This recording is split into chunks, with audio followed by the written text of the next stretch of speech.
YSJ 전공수학입니다. 이번 시간은 해석학 과목의 수열 단원입니다. 수열 단원에서는 현재까지 5문항이 출제되었습니다. 가장 최근에 출제된 문항이 2019학년도 전공 B 7번 문항으로 5점 배점으로 출제된 문제입니다. 이 문항들을 해결하기 위해서 필요한 개념과 반드시 기억해야만 하는 개념들을 살펴보겠습니다. 첫 번째로 부분수열에 대한 개념입니다. 특히 부분수열에 대한 개념이 낯설지는 않잖아요. 그런데 표현법, 이 부분수열에 대한 수학적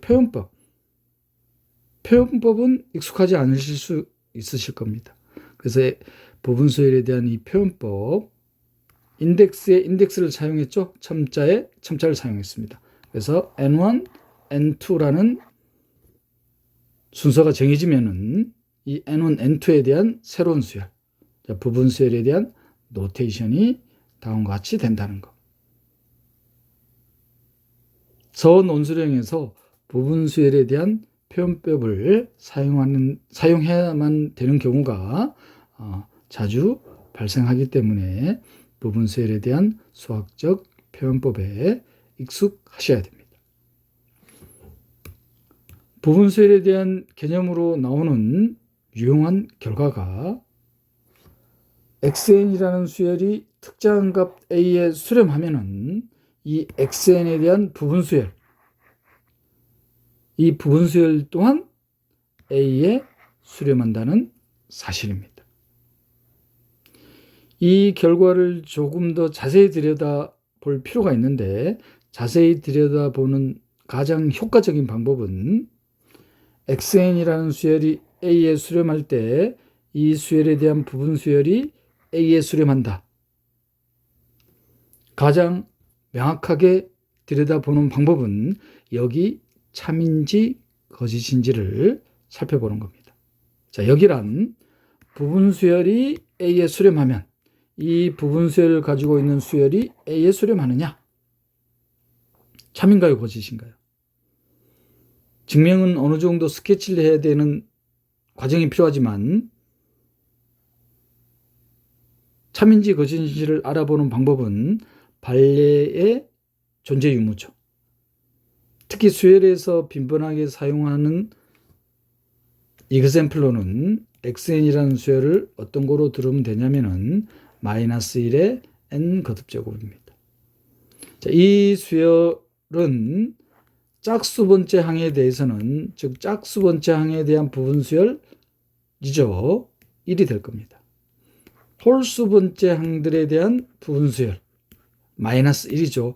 명백히 짝수번째 항과 홀수번째 항들은 수렴합니다. 그렇지만 xn이라는 수열은 수렴하지 않죠. 이때 중등교육과정에서 사용하는 용어로 진동이라는 용어를 사용할 수 있습니다. 수학에서의 수렴값은 오직 하나인 경우를 정의를 하죠. 수열이 수렴하면은 부분수열 또한 같은 값에 수렴한다. 그렇지만 역은 성립하지 않는다는 사실. 또 유용한 결과로는 바로 조임정리입니다. 수열에서 가장 빈번하게 사용하는 결과이죠. 이 내용은 중등교육과정에서도 사용하는 결과입니다. xn, yn, wn이라는 세 수열이 다음과 같은 대소관계를 가지고 있을 때, 물론 등호는 포함되지 않아도 되겠죠. 등호는 포함되지 않아도 됩니다. 그렇지만 xn과 yn이 같은 값에 수렴한다는 전제 조건이 있어야 되겠죠. 같은 값 a로 둘까요? 그러면 wn이라는 수열도 명백히 a에 수렴하겠다. 직관적으로 명확하죠. 그래서 xn, yn, wn에 대해서 조임정리라는 용어를 사용합니다. 혹은 샌드위치 디어럼, 우리식 표현이 더 명확하죠. 조이다, 조임정리입니다. 이 조임정리의 특수한 형태로 어떤 것을 볼 수 있느냐? 수렴하는 수열입니다. 수렴하는 수열로 안 됩니다. 어디에 수렴해야 된다? 0에 수렴해야 됩니다. 0에 수렴. 0에 수렴하는 수열과 유계인 수열의 곱이라는 새로운 수열은 0에 수렴한다. 조임정리의 특수한 형태입니다. 자, 이 별표를 쳐놨는데 0에 수렴한다는 게 중요한 거예요. 만약에 0에 수렴하지 않는다면은 예를 들어서 상수수열을 예를 들어 봅시다. 이 상수수열과 방금 예들었던 유계인 수열. 자, 상수수열과 유계인 수열의 곱이라는 새로운 수열. 어떤가요? 진동이죠. 수렴하지 않는다는 사실. 반드시 0에 수렴하는 수열과 유계인 수열의 곱은 0에 수렴한다는 조임정리의 특수한 형태입니다. 또 무엇이 있는지 알아볼까요? 비교정리입니다. 중등교육과정에서도 사용하는 결과죠. 비교정리. 어찌 보면 조임정리보다 더 직관적이죠. xn이라는 수열과 yn이라는 수열이 다음과 같은 대소관계를 갖습니다. 물론 조임정리와 마찬가지로 등호가 빠져도 되겠죠. 그러면 수렴하는 수열이라는 게 전제가 돼야 돼요. 수렴. 그러면 xn이라는 수열의 수렴값과 yn이라는 수렴값에 대한 대소관계도 그대로 유지가 된다는 사실입니다. 이 비교정리죠. 그럼 이 비교정리로부터 바로 유계인 수열, 물론 수렴하는 유계인 수열입니다. 그럼 그 극한값 또한 어떻게 되겠다? 유계가 되겠다.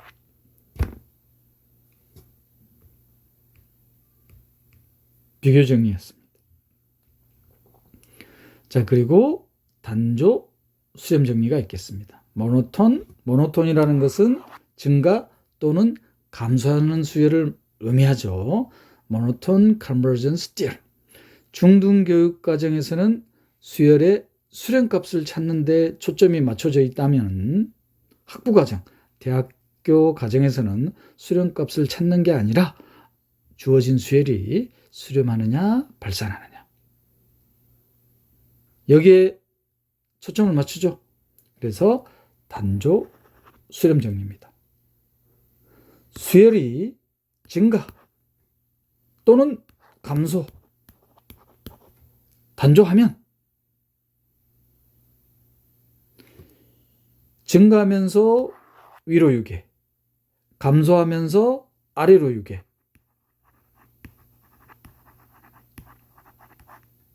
윤수열은 반드시 수렴한다는 것. 유한인 극한에 수렴한다는 사실입니다. 그래서 이 결과를 모노톤 컨버전스 디어럼이라고 한다는 것. 그러면 수열을 보고 발산하는지 수렴하는지 바로 판단할 수 있겠죠.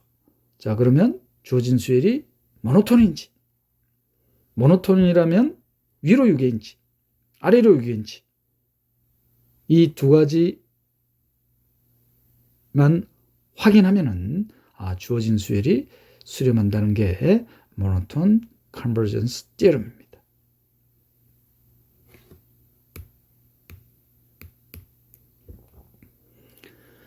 자, 그리고 또한 유용하게 빈번하게 사용하는 결과죠.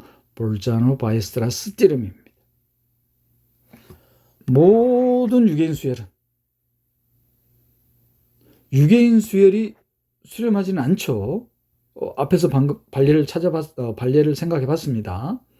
마이너스 1의 n제곱이라는 수열, 명백히 유계이지만 수렴하지 않잖아요. 자, 그런데 유계인 수열은 반드시 수렴하는 부분 수열을 갖는다는 거. 명백하죠? 짝수 번째 항 수열 1에 수렴하고 홀수 번째 항의 수열 마이너스 1에 수렴합니다. 이게 바로 볼자노-바이스트라스 티어럼. 유계인 수열은 수렴한 부분 수열을 갖는다. 조심해야 된다는 것은 유계인 수열이 수렴하는 게 아니라 수렴하는 부분 수열을 갖는다는 겁니다.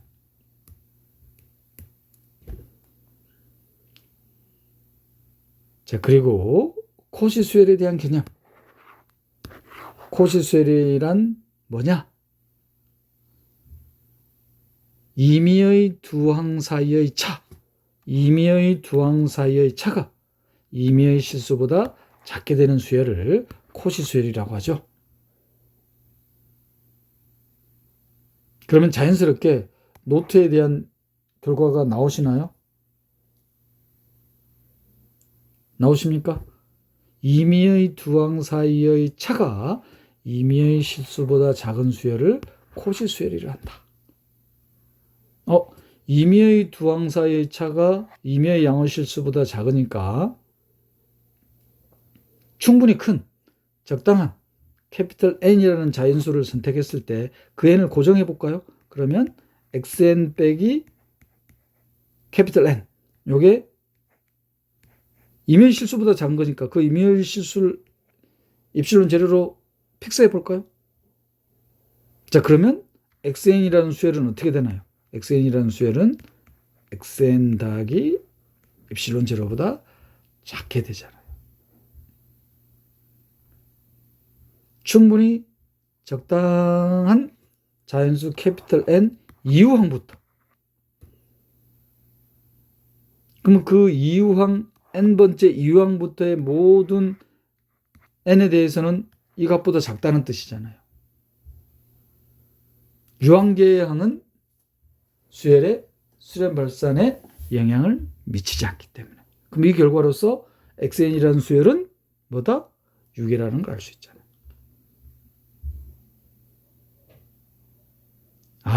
코시 수열은 유계인 수열을 내포하고 있구나. 유계인 수열은 방금 또 어떤 결과를 가지고 있었죠? 수렴하는 부분 수열을 갖는다. 수렴하는 부분 수열을 갖는다는 겁니다. 그러면 삼각부등식을 이용하면은 코시 수열은 유계이면서 유계인 수열은 수렴하는 부분 수열을 갖기 때문에 삼각부등식이 적용이 되면은 코시 수열은 수렴하겠구나. 코시 수열은 수렴하는 겁니다. 명백하게 수렴하는 수열은 임의의 양의 실수보다 작을 테니까 충분히 큰 자연수 캐피털 이유항부터 바로 수렴하는 수열은 코시 수열이 되겠죠. 자, 그럼 노트에 어떤 내용이 적혀야 될지 아시겠습니까? 코시 수열은 수렴하는 수열이다. 수렴하는 수열은 코시 수열이라는 겁니다. 지금까지 해석학 과목의 수열 단원에서 현재까지 출제된 기출문제를 해결하기 위해서 반드시 필요한 개념들이었습니다. 또한 올해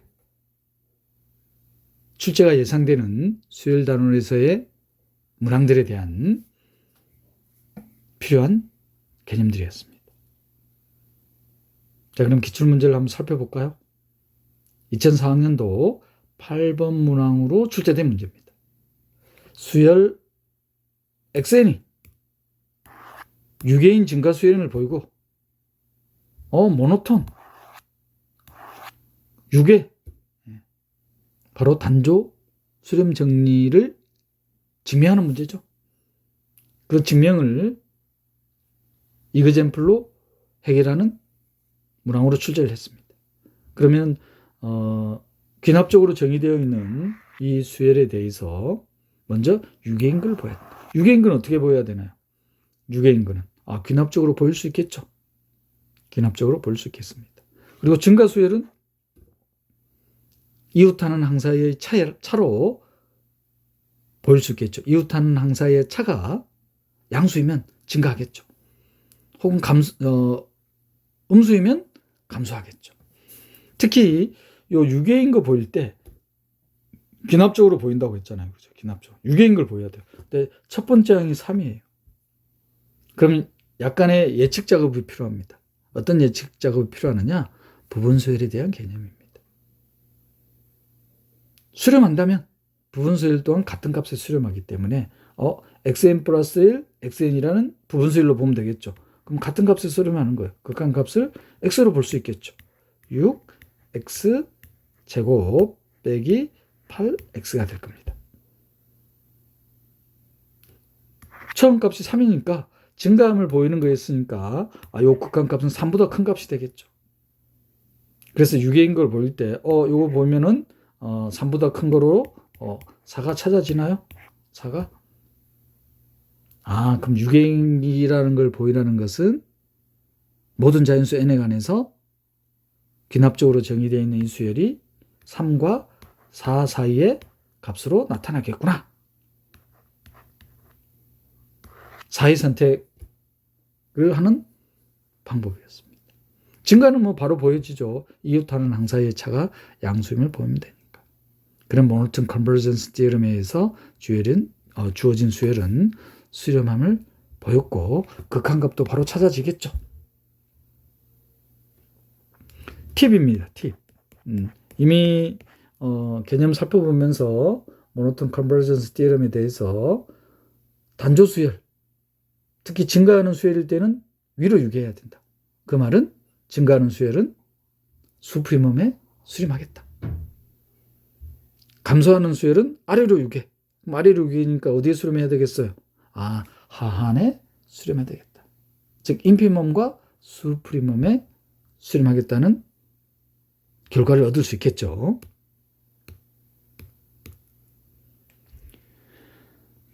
서 논수령을 대비해야 되기 때문에 제가 이렇게 PPT로 보여드리는 겁니다. 자, 첫 번째, n이 1일 때 첫 번째 항이 3으로 주어져 있습니다. 4의 선택하는 방법을 서두에 설명해 드렸죠. 명백하죠. 자, 그 다음에 수학적 기납법에 대한 증명 방법. K번째 항에 대해서 가정을 하죠. 가정을 합니다. 그리고 K 플러스 1번째 항이 3과 4 사이에 존재하게 되면은 모든 자연수 n에 관해서 이 수열은 유계임이 증명이 되겠죠. 바로 보여지나요? 따라서 모든 자연수 n에 관해서 유계임이 증명이 됐죠. 자, 이제 보여야 될 건 뭡니까? 모노토님, 이제 유계인 거 보였으니까 모노토님을 보여야 되죠. 모노토님을 보여야 됩니다. 이웃하는 항 사이의 차로. 이웃하는 항 사이의 차로. 양수이면 어떻게 된다? 증가하겠죠. 음수이면 감소하겠죠. 양수가 됩니까? 유계였으니까 모든 수열은 3과 4 사이의 값으로 유계임을 보였었어요. 따라서 음이 아닌 실수가 되죠. 이웃하는 항사의 차가 증가한다는 걸 보였습니다. 그러면 이 수열은 모노톤 컨버전스 디어럼에 의해서 수프리멈에 수렴하겠다. 그 수프리멈 어떻게 찾죠? 벌써 찾았죠. 여기서 4라는 거.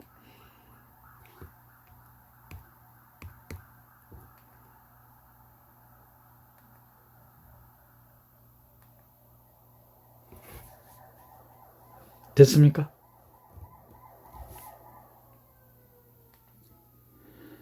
자, 2009학년도 23번 문항입니다.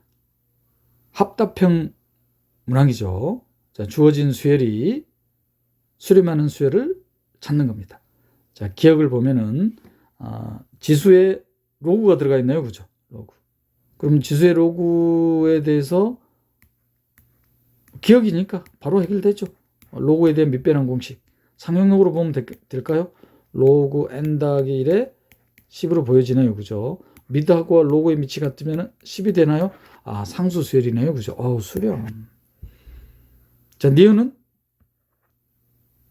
우리 중등교육 과정에서도 자유롭게 사용하는 바로 비교정리. 바로 비교정리 됩니까, 이게? n 팩토리얼. 자, 분자는 n의 n제곱. 자, n 팩토리얼. n n-1 1. n이 n번 곱해지는 거죠. 자, 그러면 각 한 끼리 명백히 뭐보다 큽니까? 1보다 크게 되죠. 1보다 크게 된다는 거. 그러면 남는 수를 뭐로 선택해버리면 되냐면은 n으로 선택해버리면 되겠죠. 어떻게 됩니까? 비교정리에 의해서. 작은 수열이 발산하죠. 그러면 큰 수열은 명백히 발산할 거 아니에요. 니은은 수렴하지 않겠다. 자, 디귿 또한 비교정리가 됩니까? 분모가 1 더하기 a의 n제곱이니까. 이항정리 쓰면 되나요? 세 번째 항까지 정리해보면 분모의 n에 대한 차수가 더 커지죠. 영의 수렴한다는 걸 알 수 있습니다. 혹은 n이라는 자연수를 실수로 확장해서 로비탈 룰 써도 되겠죠. 확인해 보겠습니다. 서논술형을 대비해서 PPT로 보여드리는 이유가 명확하죠. 서논술형을 대비를 해야 됩니다. 우리는. 자, 기억은 상수수열이 바로 되죠. 자, 니은 비교정리. 작은 수열이 발산하므로 큰 수열은 명백히 발산하겠다. 자, 디귿 로비탈 룰. n이라는 정의역을 자연수를 정의역을 실수로 확장했습니다. 이거보다 더 명백한 것은 분모에 대한 이항정리.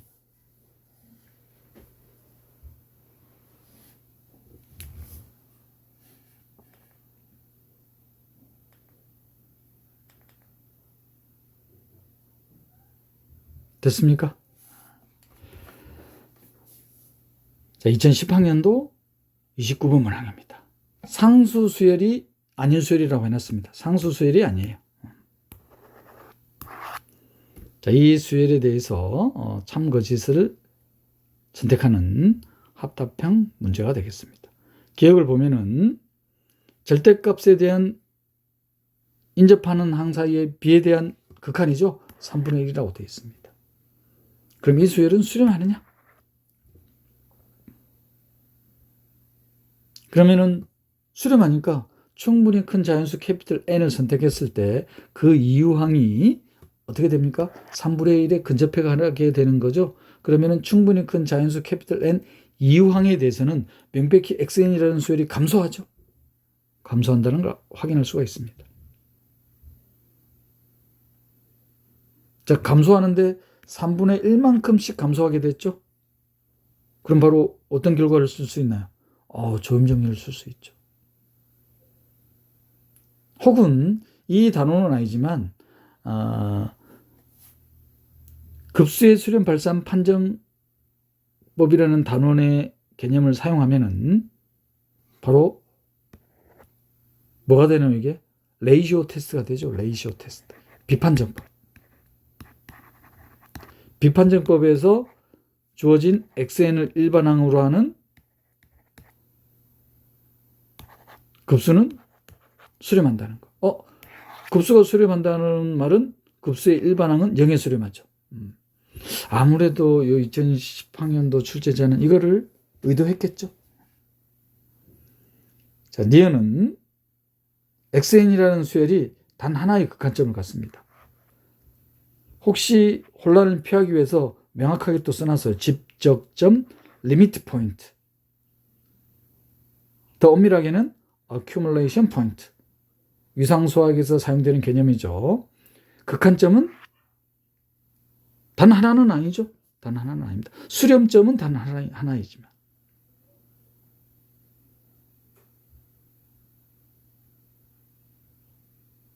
약간 혼란스러우신가요? 극한점은 단 하나가 아니지만 수렴점은 단 하나여야 된다는 거. 근방의 개념, 위상의 원소인 열린 집합에 대한 개념으로 정의를 하죠. 그러니까 니은은 어떻게 되겠어요? 그러니까 거짓이 되겠죠. 그럼 반례를 들어봐야지 명확해지시겠군요. 그죠? 반례를. 자, 그러면 어떻게 예를 들자면은 홀수 번째 항들은 2n 빼기 1분의 1 이렇게 보면 직관적으로 안 보일 수 있겠군요. 홀수 번째 항들은 1, 3분의 1, 5분의 1 이 뜻입니다. 짝수 번째 항들은 그대로 2, 4 이렇게 하는 겁니다. 그러면 명백히 홀수 번째 항들은 어떻게 됩니까? 0에 수렴하게 되죠. 즉 극한점이 0이 되는 겁니다. 극한점이 딱 하나 존재하죠. 그렇지만 이 수열은 어떻게 됩니까? 수렴하지 않는다는 거. 니은은 거짓이 되겠습니다. 어찌 보면 위상수학과의 통합문항이라 볼 수 있겠습니까? 이것은 명백하죠. 바로 볼자노 바이스타르 띠람. 유개인 수열은 수렴한 부분 수열을 갖는다.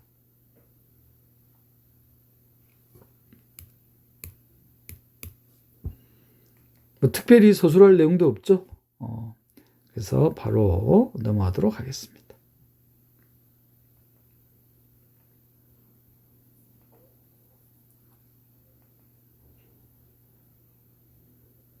니은은 좀 한번 볼까요?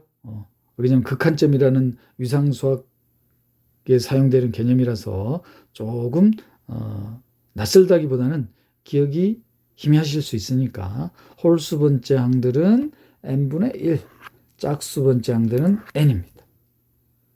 그러면 직접점, 극한점에 대한 위상수학적 데피니션이 어떻게 되느냐? 지금 홀수 번째 항들의 극한점 0이 되잖아요. 그죠? 그러면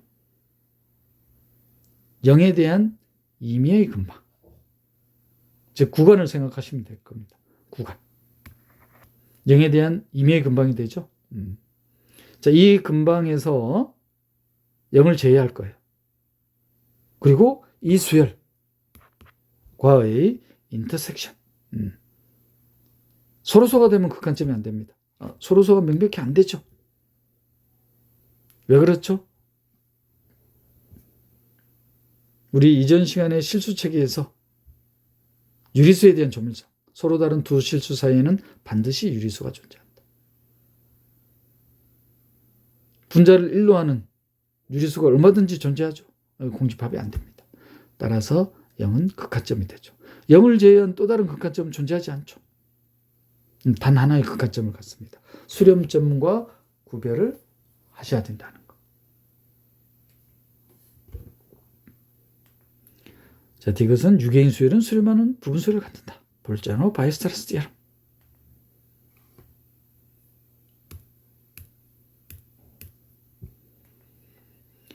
(2010학년도) 26번 문항 또한 합답형 문제네요. 자, 실수열에 대해서 참 거짓을 찾는 문제입니다.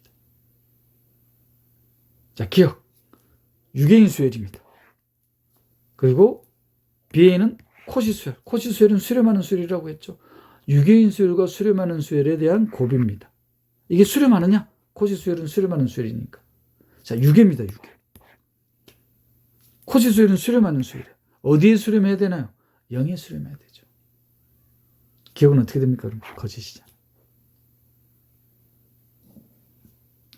자, 니은은 유개인 수렴하지 않습니다. 그럼 바로 발레 떠오르시죠? 발레란 이거잼플 떠오르시죠?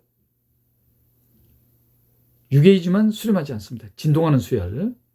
그러면 명백히 수렴하는 부분 수열이 존재하죠. 짝수 번째 항, 홀수 번째 항. 근데 그 수렴값이 다른 수열이 존재하죠. 니은 참. 자, 디귿. 수열 AN에 대한 상극한. 노테이션을 이렇게 해놨네요. 그죠? 상극한. 자, 상극한이라는 뭐냐? 방금 니은에서 사용했던 이거잼플. 진동하는 수열. 마이너스 1에 대한 n 거듭제곱. 자, 이걸 AN으로 볼까요? AN. 그러면 리미트 n이 무한대로 갈 때 수프리멈 AN. 상극한은 뭘 의미하느냐? 상극한은 바로 이걸 의미합니다. 리미트 n이 무한대로 갈 때 n보다 큰 항, n 이유항에 대해서 AK, 이거를 엄밀하게 표현해야 되겠죠?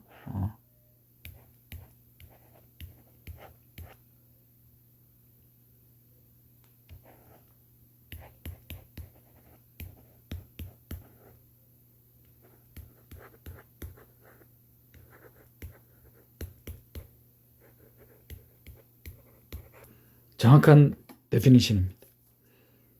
짝수 번째 항에 대한 수열. 마이너스 1의 n 거듭제곱. 이게 이제 상극한입니다. 그럼 상극한 얼마인가요? 1이 되겠죠.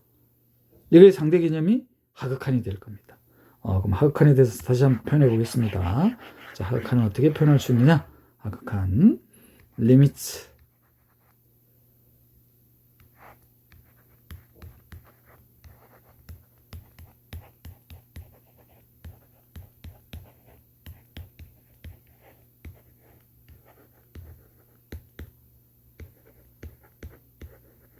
그럼 하극한은 뭐가 되겠나? 마이너스 1이 되는 겁니다. 자, 상극한이 1에 수렴하면 임의의 입실론에 대해서 그 상극한에 대해서 임의의 양의 실수만큼 뺐습니다. 그러면 얼마든지 수렴하기 때문에 n을 선택할 수 있죠. 근데 이게 유한계라고 돼 있어요. 그럼 D가 거짓이죠. 그럼 2013학년도 26분 문항은 니은만 참이 되겠습니다. 자, 여기서도 뭐 특별히 서술할 건 없겠죠?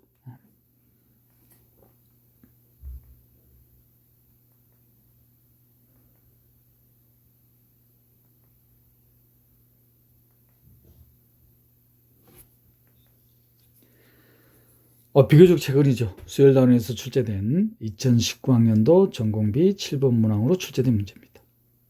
자, 초기값이 1. 그리고 귀납적으로 주어져 있네요. 이 수열이 유계임을 보이고, 모노톤 컨버전스 디어럼을 묻는 문제구나. 유계인 걸 보이고, 유계인 거는 귀납적으로 보이면 되죠. 이전 문제에서 유사한 문제가 있었죠. 그리고 수열 N이 수렴함을 보여라. 그럼 유계인근 보였으니까 뭐만 보이면 되나요? 바로 단조임을 보이면 되겠죠. 단조임을 보여야 됩니다. 자, 그런데 이전 문제하고 다르게, 자, 이건 제곱근원으로 표현되어 있기 때문에, 양이 직관적이지 않죠. 그래서 이거는 이웃하는 항사의 차로 증가, 감소를 판단하기 어렵겠습니다. 그럼 이 또한 어떻게 한다? 귀납적으로 확인할 수 있겠죠.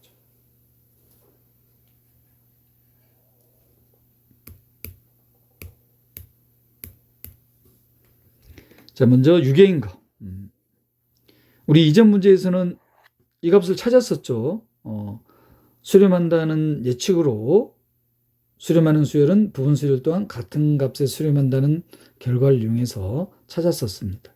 자, 여기에서는 주어져 있죠. 그죠? 주어져 있습니다. 그래서 K번째 항일 때 이와 같이 가정하면은 K 플러스 1번째 항이 과연 1과 2 사이에 놓이게 되는지, 그래서 귀납적으로 확인을 했습니다. 제곱근이라는 명확하지 않은 양 때문에 차이를 구하기가 힘들죠. 자, 그래서 귀납적으로 확인한다는 거. 따라서 어떻게 됩니까? K 플러스 1번째 항도 1과 2 사이에 놓이게 되죠. 따라서 유계임이 보여졌습니다. 자, 이제 남은 건 뭔가요? 모노톤이죠. 증가하는지 감소하는지. 제곱근이기 때문에 명확하게 확인하기 어려워서 또한 어떻게 확인한다? 유계인 거 확인하는 거와 같은 방법으로 귀납적으로 증가, 감소를 확인하겠습니다. 자, 첫 번째 항에서 A1은 1이라고 주어져 있습니다. A2 두 번째 항 바로 계산되죠. 5제곱근 3입니다. 명백히 1보다 크죠? 증가하네요. 그죠? 그러면 K번째 항이 증가한다고 가정했을 때 K 플러스 1번째 항만 증가하면은 모든 자연수 N에 관해서 증가함이 명확해지죠. 자, 그래서 K번째 항을 가정을 했습니다. 자, 그래서 K 플러스 1번째 항. 명백하죠? K 플러스 2번째 항. 증가하는구나. 따라서 모노톤 컨버전스 디어럼을 적용시킬 수 있나요? 그래서 이 수열은 수렴한다는 거. 2019학년도 비교적 최근에 출제된 수열 단원의 문제였습니다. 자, 이렇게 해서 수열 단원에 대한 2002학년도부터 현재까지 출제된 모든 문항을 살펴봤습니다. 지금까지 수열 단원을 살펴봤는데, 단원이 마무리되면은 항상 어떤 습관을 가져야 된다고 했나요? 바로 리뷰하는 습관을 가지셔야 됩니다. 그 리뷰하는 습관을 가지셔야만 시험장에서 제한된 시간 내에 풀어야 될 문제에 대한 해결을 하실 수 있는 것입니다. 즉, 지문, 어떤 한 문장을 읽었을 때 문제에 대한 계획과 풀이가 스케치되는 거죠. 자, 어떤 것들이 있었죠? 수열 단원에서는 어떤 개념들을 묻는 문제가 출제가 됐었습니까? 반드시 기억해야 되는 개념이 어떤 것들이 있었죠? 자, 부분수열에 대한 수학적 노테이션. 그리고 부분수열에 의한 유용한 결과. 수열이 수렴하면은 부분수열 또한 수렴하지만 부분수열이 수렴한다고 해서 그 수열이 수렴한다는 보장은 없다는 것. 그리고 중등교육과정에서도 빈번하게 사용하는 유용한 결과인 조임정, 비교정. 그리고 중등교육과정에서는 수열의 수렴성에 초점이 맞춰져 있다면 학부과정에서는 중등교사 임용시험 전공수학에서는 주어진 수열에 수렴하느냐 발산하느냐에 초점이 맞춰져 있죠. 자, 그래서 어떤 결과를 이용한다? 모노톤 컨버전스티요. 그리고 수열에서 빈번하게 사용하는 개념인 코시 시퀀스. 코시 수열이란 수렴하는 수열이고 수렴하는 수열을 코시 수열이라고 한다는 것. 지금까지 수열 단원을 살펴봤습니다. 다음 시간에는 연속 단원에 대해서 살펴보겠습니다. YSJ 전공수학이었습니다.